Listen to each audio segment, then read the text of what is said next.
This is Daniel Guajardo, and this is episode 3 of The Breakdown, and today's my guest, Jeremiah Labiano. What's going on? What's going on? How you doing? I want to start off first by asking, how was your trip to London? Oh, it was good, man. It was good. It was really fast, just quick in and out and stuff. But it was really cool just being out there. Never been to the UK before. And, just being up there, answering questions, doing a bunch of interviews. Now, traveling overseas, there's sometimes issues with people when they first get there. Is there anything that you notice that you need to make adjustments when you go there for fight week? Not really. I mean, I've fought overseas a couple times. The good thing about this fight is, I'm traveling west, so it's a lot easier to get acclimated to the time and everything like that. So when I was there, for the press conference, I didn't feel like, it affected me too much. I was actually, right when I landed, I checked into the hotel and I actually went over and trained over at Roger Gracie's academy and stuff. So, we're just going to do our normal thing, get there a week early and, handle business. Now, a lot of people that have seen your recent fights, they probably don't notice, but you actually fought at bantamweight before. Yeah, so I used to fight bantamweight. Actually, the majority of my fights took place at the bantamweight division, and it just got too much for the cut and stuff like that, and we thought it'd be best for me to move up to 145. So, that's the weight class I compete at now. This fight's going to be at a catch weight at 140. You're coming off an impressive win over Johnson Smithley, who was they talked about his ground game a lot, and he's related to Michael McDonald, and even though it went to the ground, you still did very impressive with your defense and the ground and pound. Oh, for sure. At the end of the day, I'm a Crispin BJJ black belt. I got the best jiu-jitsu instructors that we have in this area, and he's a half Gracie black belt. If you're half Gracie black belt, you're a tough motherfucker. And I train jiu-jitsu every day. I teach jiu-jitsu to kids and adults, and it's something that I don't lack in that area of fighting. Do you think that that's something that James Gallagher is going to try to avoid, or do you think he's going to, he sees your ground game and he respects it more than what he's trying to put out there? I think he's still going to, try to stick with his game plan of trying to take me down and get my back and stuff. I feel like I'm stronger in all the areas as far as stand up and the ground, and even strength wise and size wise. I'm bigger than him. I'm stronger than him, and I don't think I'm gonna have any issues with that. Now, you're fighting James Gallagher in London. This fight is already starting with the back and forth.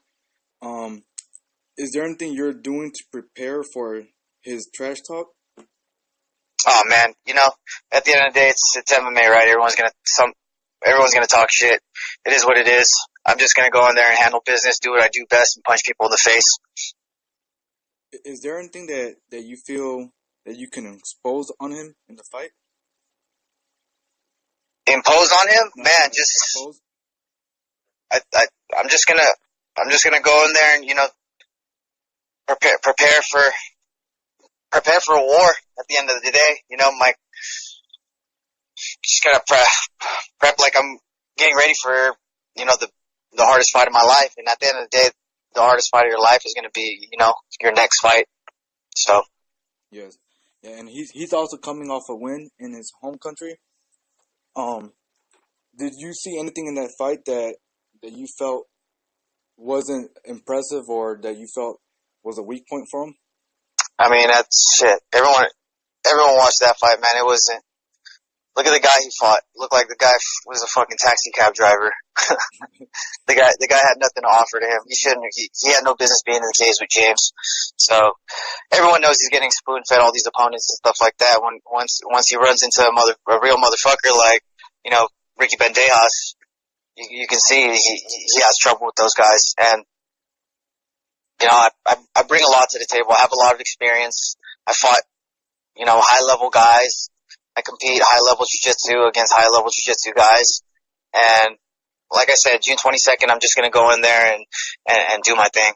Yes, I agree. I seen your list of opponents, and it's a very notable names in there.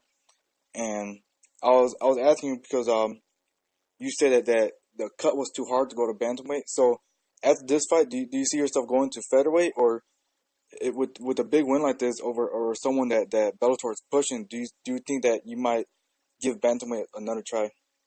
You know what? I think the featherweight division is gonna be my division, unless they're gonna pay me some big bucks to cut down to 135. But I believe this fight should have been at 145. I don't even know why we're having a catchweight fight. It's either you want to fight in the bantamweight division or you want to fight in the featherweight division. I don't know what this in between bullshit is. So it doesn't matter to me. I'm gonna make the cut. I'm gonna get in there and I'm gonna beat some ass. It was also mentioned earlier in the week that they are doing the featherweight World Grand Prix.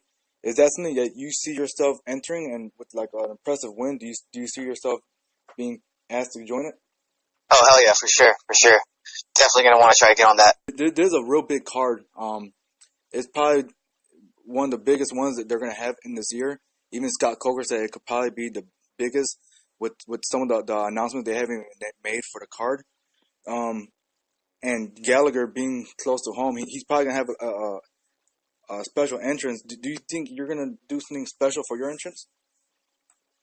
Shit. I guess you're just gonna have to wait and see, right? Yeah. Also on the card, Mousasi versus Lovato for the world middleweight title. Who do you think who think's gonna win that fight?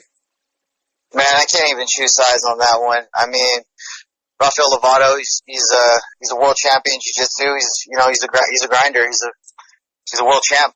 And Gegard Mousasi's been in the game for forever. And I've actually been a fan of Gegard Mousasi since way back in the day of MMA. And yeah, it's going to be a good fight. Let's just say that. You mentioned that you have a extensive BJJ history. What actually got you into the sport of MMA? You know what? I was a full-time student in college, and I think I was 21 at the time, and my friend had been training with Chris Beam for a couple of years and stuff, and Chris Beam was just had left Half Gracie and was doing his own thing over at this place called Ultimate Fitness, and my boy Cedric had brought me in there and said, "Hey, I want you to come in and try some jiu-jitsu with me, blah blah blah." And the first day that I started that I did jiu-jitsu, I just got hooked, and I was competing pretty much.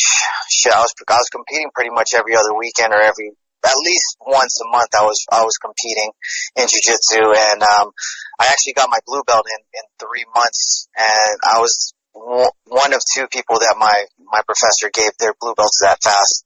And yeah, I just got hooked, and he asked me if I was interested in fighting one day, because he was actually fighting for Strikeforce at the time. And I was all like, yeah, sure, whenever you think I'm ready. And everything just kind of fell into place. I ended up, quitting all my jobs, and he had given me the opportunity to teach and be at the academy all day. He traded in one of his sponsors for, some bags, and he taught me how to teach stand-up classes. And so I was fortunate enough to be in the gym all day, which I still am, today. And, just being able to train, being around that environment, learning new things every day, constantly training. Okay. And, what gym is it that you train in, and who are your training partners? The gym that I train at is it's called Chris Beam BJJ.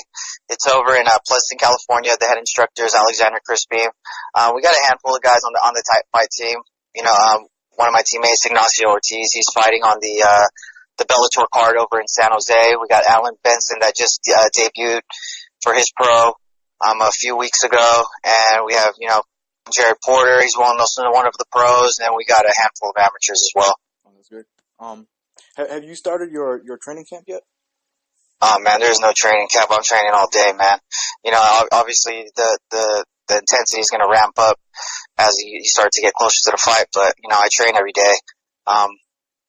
So I don't see anything as camps. I'm just constantly grinding every day, and we just ramp up training as we see need. Also on the card is Paul Daly versus Eric Silva. It was announced at the press conference. Denise Keelholtz. And once again, Scott Coker said that there's more fights to be added, big name fights. how do you feel knowing that you're on such a big card and that you're going to be able to show your talents on such a big stage in front of the whole world? Man, I'm just grateful for the opportunity that, you know, Rich Chow, Scott Coker, and, you know, my professor, Alexander Crispin, was able to get me on this card. And, you know, I'm just happy to be there. I'm just going to go, you know, work hard and go in there and get that W. All right.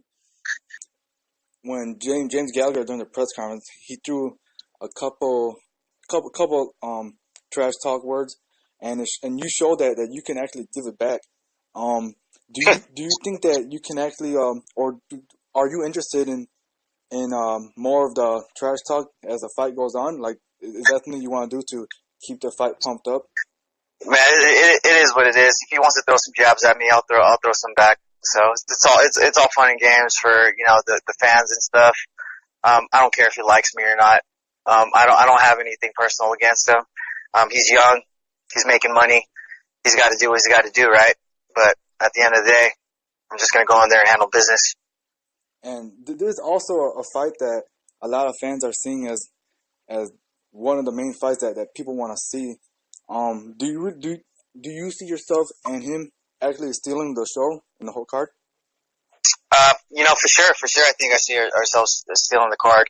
You know, James Gallagher is one of the biggest names in Bellator, and, you know, if you keep up with MMA and you've seen my fights, all my fights are exciting. I know my record's a little spotty and stuff like that, but, you know, I bring the fight. I don't go in there to write out a decision win or anything like that. I come to fight. So, June 22nd is going to be fireworks, baby. Is there anything else you would like to let us know?